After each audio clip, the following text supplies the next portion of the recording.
하나님 감사합니다.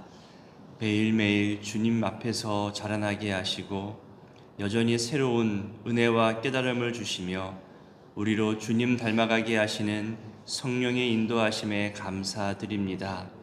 내가 어릴 때에 내가 배우고 자랄 시기에 내가 청년이 되고 장년이 되고 부모가 되고 노년이 되고 또 교회에서도 직분을 맡아서 섬기고 봉사하는 시간이 길어질수록 더 깊이 주의 사랑과 은혜를 알게 하시고 감사함으로 살아가게 하시니 이 모든 인도하심에 감사드립니다. 하나님, 우리가 예수를 한 번 알고 끝나는 것이 아님을 알기에 계속해서 예수님 더 알기를 원합니다. 계속해서 말씀의 깊이를 깨닫게 되기를 원합니다. 한 번 경험한 신앙 체험으로 만족하는 것이 아니라 매일매일 새롭게 부어주시는 주의 사랑을 경험하며 주님과 동행하는 인생으로 살게 하옵소서. 이 찬송의 가사처럼 예수님 더 알기 원하고 진리의 말씀과 거룩한 뜻을 깨닫기를 원합니다. 말씀 배우는 즐거움과 말씀이 나에게 교훈하며 내 삶을 이끌어감을 알게 되기 원합니다. 무엇보다 나를 사랑하시고 내 모든 죄를 대속해 주신 그 놀라운 십자가 사랑과 은혜가 평생 나와 동행하며 계속해서 힘주시고 능력 주심을 경험하며 살게 하옵소서. 지금도 연약함과 괴로움 속에서 주의 손길을 간구하는 그 모든 간절함을 헤아려 주셔서 병든 몸과 회복을 필요로 하는 시간들과 깨어진 관계가 다시 이어지기를 바라는 모든 상황에 주님 동행하여 주시고 내가 너와 지금 함께 있다는 임마누엘 은혜를 나타내 보여 주옵소서.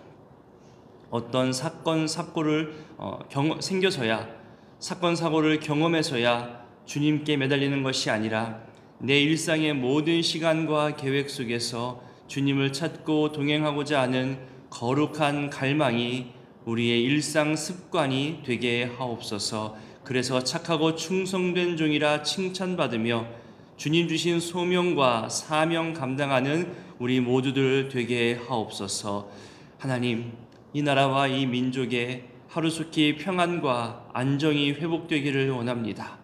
악함과 거짓이 드러나고 선함과 정직이 드러나며 공의로운 나라 되도록 이 나라와 이 민족의 주의 긍휼함으로 정말 불쌍히 여겨주심으로 다시 회복시켜 주시옵소서. 우리 주변 서민들의 삶과 일터를 지켜주시고 그들의 몸과 마음과 감정을 요동치 않게 붙드시며 일상 속에서 감사와 즐거움을 잊지 않고 살아가는 우리 모두들 되게 하옵소서. 하나님, 오늘도 신방으로 또 만남으로 그리고 수요 기도회로 모이는 모든 시간들 속에서 주님 때문에 즐거워하는 복된 날 되기를 소원합니다. 이 시간도 주님께 드릴 때 예물로 또 감사하는 간구로 또 간절한 마음의 소원으로 주님께 올려드립니다. 특별히 하나님, 우리 교회에 운전하시는 분들이 많이 계신데 운전할 때마다 손님을 태울 때마다 장거리를 운행할 때마다 하나님 늘 안전하게 하여 주시고 하나님께서 붙드시는 놀라운 은혜를 매 순간마다 경험하게 하여 주시옵소서. 하나님, 이제 말씀 앞으로 나아가고자 합니다. 오늘 하루의 삶을 감당할 수 있는 힘과 은혜가 있게 하여 주시옵소서. 함께 하실 성령님을 기대하오며 예수님의 이름으로 기도드립니다. 아멘. 오늘 말씀은 마태복음 25장입니다. 어제 본문 24장에서 시작된 종말에 대한 징조와 교훈에 대한 이야기가 25장에도 계속 이어집니다. 25장에 총 3개의 비유 이야기가 나오는데요. 열처녀 비유, 달란트 비유, 양과 염소 비유입니다. 먼저 열처녀 비유 이야기는 재림을 준비하는 바람직한 어떤 성도들의 자세와 태도에 대해서 그리고 준비성에 대해서 교훈하는 비유 이야기입니다. 우리 1절부터 10절까지 좀 길지만 함께 읽어보겠습니다. 그때 천국은 마치 등을 들고 신랑을 맞으러 나간 열 처녀와 같다 하리니 그 중에 5은 미련하고 5은 슬기 있는 자라. 미련한 자들은 등을 가지되 기름을 가지지 아니하고 슬기 있는 자들은 그릇에 기름을 담아 등과 함께 가져갔더니 신랑이 더디오므로 다 졸며 잘세. 밤중에 소리가 나되 보라 신랑이로다 맞으러 나오라 하매 이에 그 처녀들이 다 일어나 등을 준비할세. 미련한 자들이 슬기 있는 자들에게 이르되 우리 등불이 꺼져가니 너희 기름을 좀 나누어 달라 하거늘 슬기 있는 자들이 대답하여 이르되 우리와 너희가 쓰기에 다 부족할까 하노니 차라리 파는 자들에게 가서 너희 쓸 것을 사라 하니 그들이 사러 간 사이에 신랑이 오므로 준비하였던 자들은 함께 혼인잔치에 들어가고 문은 닫힌지라. 아멘. 신랑을 맞으러 간 10처녀는 신부의 친구들, 신부를 위한 들러리이죠. 여기서 신랑은 재림하실 예수님을 상징하고 있고 신부의 들러리인 이 10처녀는 예수님을 기다리는 우리 성도들을 말하고 있는 겁니다. 10명은 완전한 수, 꽉 채운 수 이런 의미가 있어서 유대인들이 회당에서 공식적으로 모일 때에도 10명이 모이지 않으면 그 모임이 이루어지지 않을 정도로 10명이라는 숫자도 중요합니다. 이것을 이렇게 해석한다면 예수님의 재림 때문에 10처녀로 상징되는 모든 성도들은 다 예외 없이 준비해야 하는 사람들이라는 거죠. 그러니까 재림 때에 그 누구도 상황에 대해서 예외 없이 슬기로운 처녀가 되거나 아니면 미련한 처녀가 되거나 둘 중 하나로 모두가 다 참여할 수밖에 없음을 말해주는 숫자이기도 합니다. 2절부터 보면 미련한 5과 슬기로운 5이 이제 비교되기 시작하죠. 이 단어는 반복되는 상황을 표현할 때, 그러니까 미련하다, 슬기롭다 사용되는 이렇게 앞뒤 단어를 보니까요, 계속 반복되어지는 상황을 표현할 때 사용되는 단어입니다. 그러니까 지금 신랑을 맞이하는 이 일에서만 지혜와 미련을 말하는 것이 아니라 평소에 그들의 일상, 삶과 태도의 성향이 모두 항상 그래왔다는 것을 말해주고 있는 거죠. 일상의 삶이 특별한 때에도 그대로 드러났다는 것을 말하는 겁니다. 일주일에 한 번 주일에 예배를 드리는 것이 특별한 날, 특별한 시간이라고 가정해 본다면 그 외의 시간들에서 보내는 일상의 삶의 습관과 태도가 주일까지 나타나고 이어진다는 거죠. 우리가 주일날 모여서 하나님 앞에 예배하고 또 교제하고 돌아갈 때에 은혜의 말씀과 거룩한 다짐으로 일주일의 일상에 조금씩 영향을 주며 물들어가게 하는 그런 삶을 살아갑니다. 그렇게 어제보다 나은 오늘, 또 오늘보다 더 나은 내일로 조금씩 성장하고 성숙해가며 매 주일마다 또 매일마다 주님과 더 가까워지는 삶을 그렇게 예배하는 것을 우리는 소원하며 그렇게 살고 있습니다.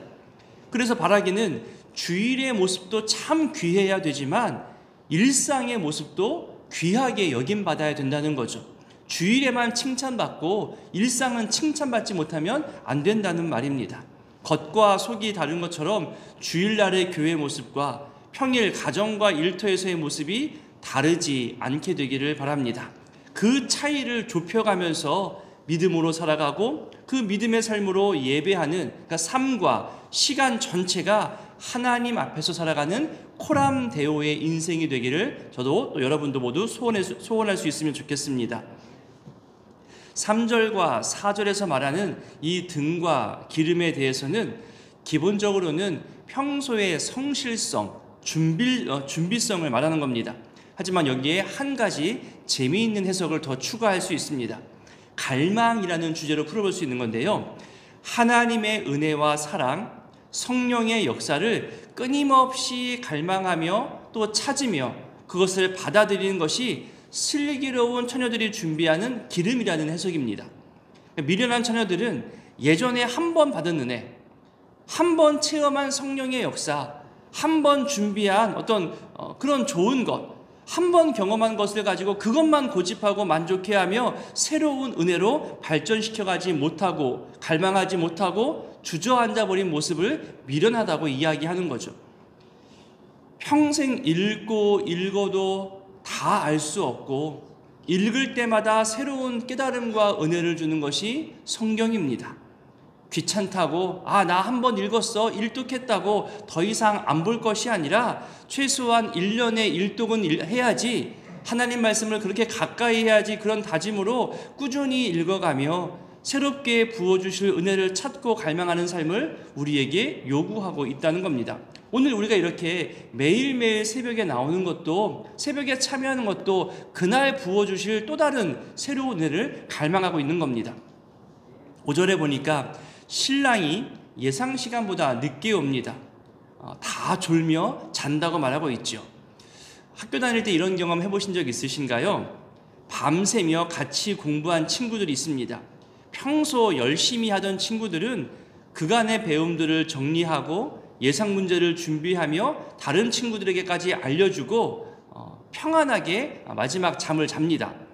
근데 평소 공부 안 하다가 갑자기 하루 만에 그 한 학기에 공부를 쫓아가려고 하는 그런 친구들은 뭐가 중요한지, 뭐를 외워야 할지 잘 모르죠. 우왕좌왕 하다가 에이 피곤해 하면서 또 마지막 그 잠을 잡니다. 둘 다 피곤해서 자는 건데 다른 거죠. 그러다가 아침에 일어나 시험장으로 가서 시험을 치릅니다. 준비한 사람들은 당당하게 들어가요. 심지어 즐기면서 들어가요.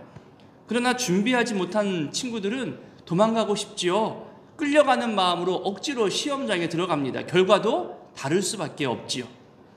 6절부터 신랑이 와서 급히 맞으러 가는데 그간 준비한 등을 준비하며 나아가려 합니다. 기름이 없는 미련한 처녀들이 슬기로운 처녀들에게 기름을 달라고 합니다. 저는 이 부분이 꽤 오랜 시간 고민이고 묵상 주제였습니다. 왜냐하면 그거 왜 못 줄까? 그 기름 왜 못 나눠줄까? 정말 슬기롭다면, 정말 지혜롭다면 내 주변에 게으르고 악한 이들을 위해 내가 좀 더 준비해서 나눠줄 수 있는, 그것도 지혜잖아요. 내 것 말고 내 주변에게 나눠줄 수 있는 것까지 준비하는 것이 오히려 슬기가 아닐까?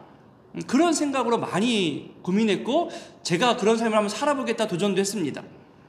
가끔 왜 우리도 등산을 하거나 운동을 하다 보면 한가득 싸가지고 와서 이 사람 저 사람 음료도 나눠주고 차도 주고 오이도 챙겨주고 물도 챙겨주고, 정말로 그 작은 가방에서 뭐가 그리 많이 나오는지 신기할 정도로 이것저것 다 챙겨오시는, 준비해 오시는 그런 분들을 보게 되잖아요.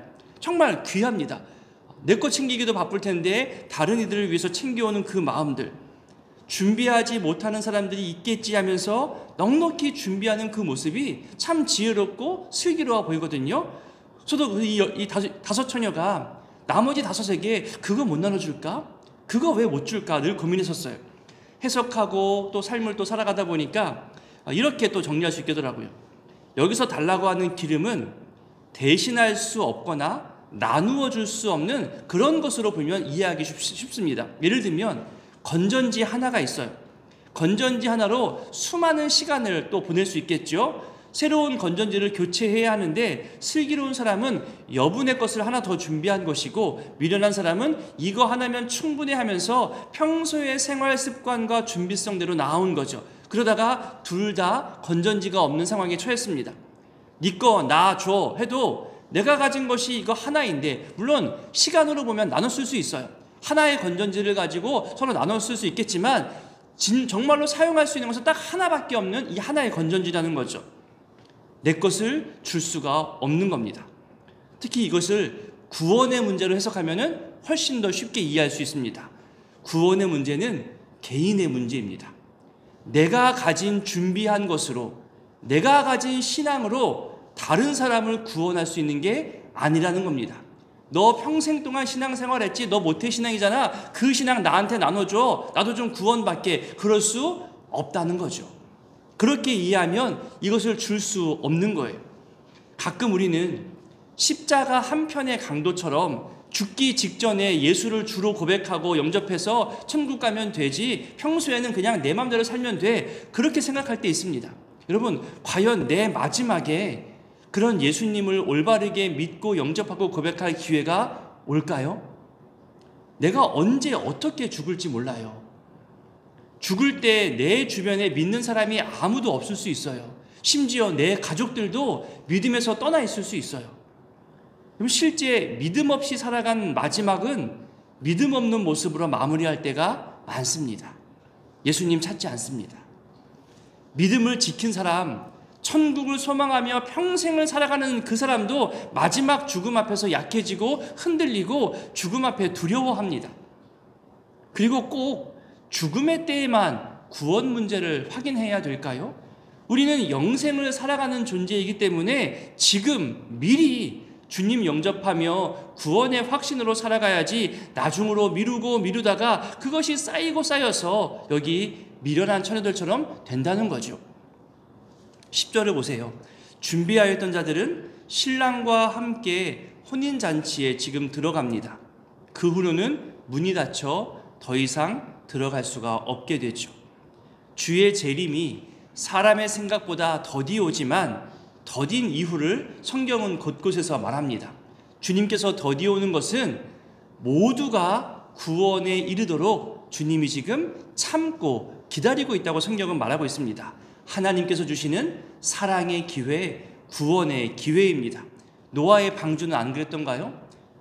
홍수 심판 전에 얼마든지 들어올 수 있도록 초청해 주셨고요. 방주가 지어지는 것을 보게 했어요. 근데 사람들은 믿지 않고 들어가지 않죠. 결국 문이 닫힙니다. 문이 닫히는 그 순간부터는 열 수도 없고 들어올 수도 없고 나갈 수도 없죠. 그때를 아무도 모른다는 거예요. 13절이 중요하죠. 13절 볼까요? 우리 13절을 함께 읽어보겠습니다. 그런즉 깨어있으라.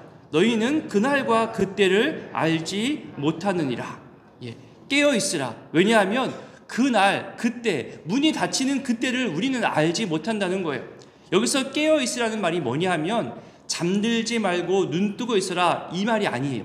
이런 원초적인 말이 아니라 게으름과 안일함으로 인해서 어떤 갑작스러운 일에 속상한 일 당하지 않도록 준비하고 있어라. 이 준비를 말하는 것이 깨어있으라는 뜻의 단어 뜻입니다. 그때가 언제일지, 지금일지, 내일일지, 내년일지, 언제일지 아무도 모르기 때문에 미리 준비해야 한다는 겁니다. 만약 여러분 상상해 보세요.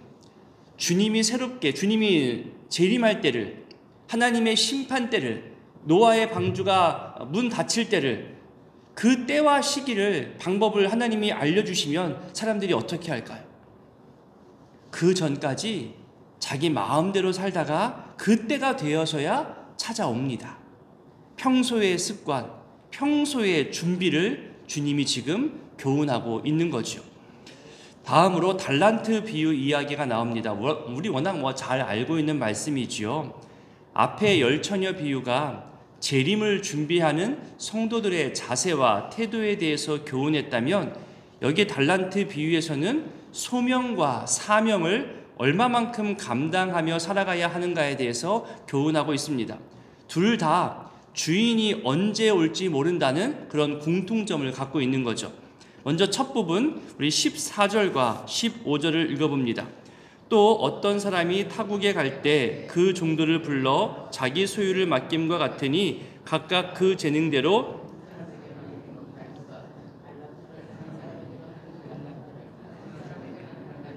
주고 떠났더니 달란트를 각각 분량대로 맡기죠.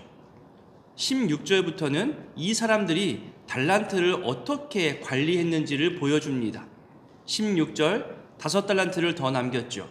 17절 2달란트를 더 남겼어요. 18절 1달란트 받은 사람은 땅에 감추어 둡니다. 19절에 보니까 주인이 오랜 시간 후에 돌아와서 결산을 하기 시작하죠. 그 남긴 것을 보고서 칭찬할 때 21절, 23절은 동일한 내용입니다. 우리 21절로 함께 읽어보겠습니다. 그 주인이 이르되 잘하였도다 착하고 충성된 종아 내가 적은 일에 충성하였음에 내가 많은 것을 내게 맡기리니 내 주인의 즐거움에 참여할지어다 하고 23절도 같은 내용이죠. 이제 반대로 땅에 감추어둔 이 1달란트 받은 종을 향해 외치죠. 우리 26절을 읽어보겠습니다. 그 주인이 대답하여 이르되 악하고 게으른 종아 나는 심지 않은 데서 거두고 해치지 않은 데서 모으는 줄로 내가 알았느냐. 자, 착하고 충성된 종, 악하고 게으른 종으로 대조하고 있습니다. 여기서 착하다라는 말은 마음이 착하다라는 그런 기본적인 뜻과 더불어서 유익하다, 탁월하다, 쓸모있다, 올바르고 좋다, 이런 의미들이 포함되어진 단어 의미입니다. 반대로 악하다라는 말은 사악하다라는 기본 의미와 함께 고통을 준다, 네가 고통을 가져온다, 나를 괴롭게 한다, 이런 뜻이 있습니다. 주인에게 유익을 주고 기쁨을 주고, 이런 착하고 충성된 종, 반대로 주인에게 고통과 괴로움을 주는 악하고 게으른 종, 우리가 바라보고 쫓아가야 할 방향이 분명하게 보여지고 있습니다. 자, 이 비유 이야기 속에서 주인이 맡긴 것이 뭐냐, 목적이 무엇이냐를 알아야 됩니다. 말 그대로 달란트, 돈을 맡긴 겁니다. 재산 증식을 목적으로 맡긴 거죠. 최소한 당시 돈을 빌려주고 받는 이자라도 받아서 원금보다 더 많은 것을 가져와야 한다는 것이 이 돈의 목적인 겁니다. 그리고 15절 표현처럼 각각 그 재능대로 구분해서 맡겼다고 말하고 있잖아요. 우리가 요구하는 대로 준 게 아니라 주님이 우리를 헤아리시고 우리에게 맞게 나누어 주셨다는 것, 이것도 또한 중요한 기준입니다. 1달란트 받은 종이 내가 만약 5달란트 받았으면 나는 더 남겼어, 지금보다 나을 텐데, 여러분 그거 다 변명인 거 아시잖아요. 아마 그 사람은 5달란트 받았으면 10달란트를 요구했을 것이고 또 50달란트를 요구했겠죠. 실제 그렇게 많이 줬어도 이 사람은 늘리지 못했을 겁니다. 다 변명일 뿐입니다. 그러니 우리에게 맡겨주신 직분과 직책, 지금 섬기고 헌신하는 모든 봉사를 비교할 것도 없고 손가락질하며 나무랄 것도 없고 또 교만할 필요도 없이요, 그저 내가 받은 분량대로, 내가 받은 그 열심과 감사함과 은혜대로 성실하게 받은 대로 행하면 되는 겁니다. 1달란트 받은 종은 비교를 통해서 자신이 할 수 있는 섬김과 헌신을 미리부터 포기한 거죠. 불성실한 태도로 주어진 소명과 사명을 감당하지 않은 겁니다. 이것이 책망의 원인이 된 거죠. 목적대로 사용하지 않고 책망거리만 된다면 당연히 빼앗기게 되는 겁니다. 28절, 29절이 말하잖아요. 우리 28절, 29절 함께 읽어봅니다. 그에게 그 1달란트를 빼앗아 10달란트 가진 자에게 주라. 무릇 있는 자는 받아 풍족하게 되고 없는 자는 그 있는 것까지 빼앗기리라. 네. 가끔 다투면서 열심을 내시는 분들을 보게 됩니다. 서로 갈등하면서까지 무언가 일을 막 추진하려는 그런 열심을 보게 될 때 있어요. 저는 그게 속상하면서 동시에 감사하고 기대되는 모습이기도 합니다. 25절에 보세요. 25절에 보면 두려워하여 감추었다고 이야기하거든요. 여러분, 두려워하면 도전하지 못하고 아무것도 안 하게 돼요. 근데 무엇이든지 해보려 하다 보니까 부딪힐 수 있는 거예요. 말다툼도 생길 수 있고 손가락질도 받을 수 있지요. 일은 하는 사람에게 욕이 옵니다. 아무것도 안 하면 욕먹지 않아요. 편할 수 있겠지요. 하지만 목사로서 기도하기는 시간이 흐르고 성숙해지면서 이제는 다툼이나 갈등이 아니라 논의가 되어지고 존중과 배려와 양보가 되어지고 화목함으로 바뀌어지면서 그렇게 상호간에 성숙해지기를 그렇게 기대하고 기도하게 됩니다. 만약 시간이 지날수록 그럼에도 어디를 가든 여전히 누구를 만나든 계속 다투기만 하면 그건 정말 문제가 되고 아까 말했던 괴로움과 고통을 주는 열심이 되겠죠. 하지만 우리는 이 시간이 흘러가는 속에서 성장하게 되고 성숙하게 하시는 하나님의 손길이 있음을 우리는 다 알고 있고 나도 경험했고 저 사람도 경험할 수 있음을 신뢰하는 우린 신앙인들입니다. 지금의 모습보다 나도 저 사람도 우리 모두도 훗날의 모습이 더 나아지리라 기도하며 기대하는 우리들인 거죠.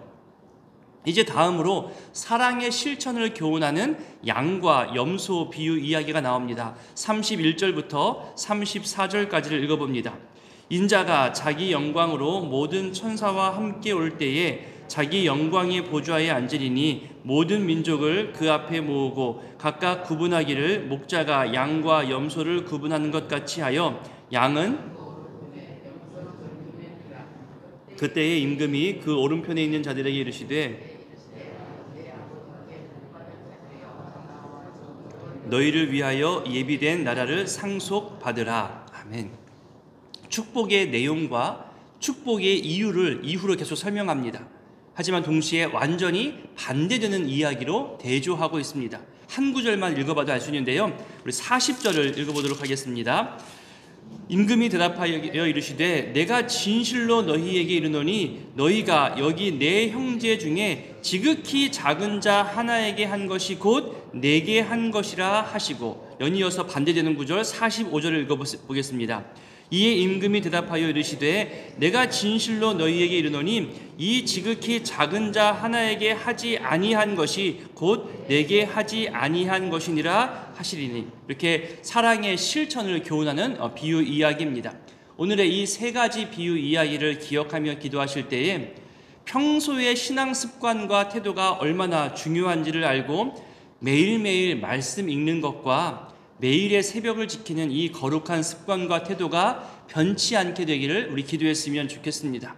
우리에게 저마다의 달란트를 주시고 때가 되어 반드시 결산할 때가 올 겁니다. 그때에 잘하였도다 착하고 충성된 종아, 그렇게 하나님 나라의 유익이 되고 기쁨이 되었다는 그런 칭찬으로 주의 기쁨 되는 그런 우리들 되었으면 좋겠습니다.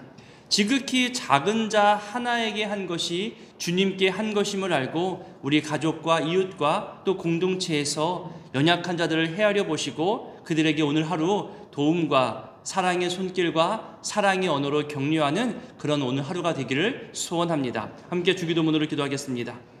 하늘에 계신 우리 아버지, 아버지의 이름을 거룩하게 하시며 아버지의 나라가 오게 하시며 아버지의 뜻이 하늘에서와 같이 땅에서도 이루어지게 하소서. 오늘 우리에게 일용할 양식을 주시고 우리가 우리에게 잘못한 사람을 용서하여 준 것 같이 우리 죄를 용서하여 주시고 우리를 시험에 빠지지 않게 하시고 악에서 구하소서. 나라와 권능과 영광이 영원히 아버지의 것입니다. 아멘.